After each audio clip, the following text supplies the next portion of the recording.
कपडे धुवायचा कंटाळा येतो म्हणून मशीन घेतली, पण आता ह्या कपड्यांचं काय करावं? जसं की पायपुसणी असेल, किचनच्या टावेला असतील, त्या तर डेली धुवाव्याच लागतात.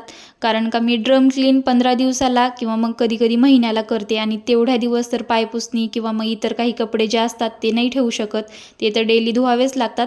पण मग हे वरती येऊन कपडे धुण्याचा अजून एक फायदा असा आहे, की मला ना माझ्या झाडांना पाणी घालायचं लक्ष राहतं. कारण का कधी-कधी काय होतं ना, वरती नाही आलं ना झाडं लगेच उन्हाने सुकून जातात. मग ह्या निमित्तानं मग डेली मला झाडांना पाणी पण घालणं होतं. आणि आता आज ना मला डाळबट्टी बनवायची होती. विराज गेलेला होता शाळेत आणि त्याने सांगितलं होतं की मम्मी आज डाळबट्टी बनव म्हणून. त्यालाच मी शाळेतून घ्यायला गेले होते. आणि डाळबट्टी हा प्रकार ना मला माझ्या लग्नाच्या नंतर समजला. मी आहे परभणी जिल्ह्यातल्या एका गावातली मुलगी आणि आमच्या इकडे ना डाळबट्टी हा प्रकार माहीतच नव्हता. जेव्हा लग्न झालं आणि मी छत्रपती संभाजीनगरला जेव्हा आम्ही शिफ्ट झालो ना, त्यावेळेस मला हा प्रकार कळाला. आणि आत्ता असा काही आवडीचा पदार्थ झाला आहे ना, की खूप छान टेस्टला एकदम छान लागतो.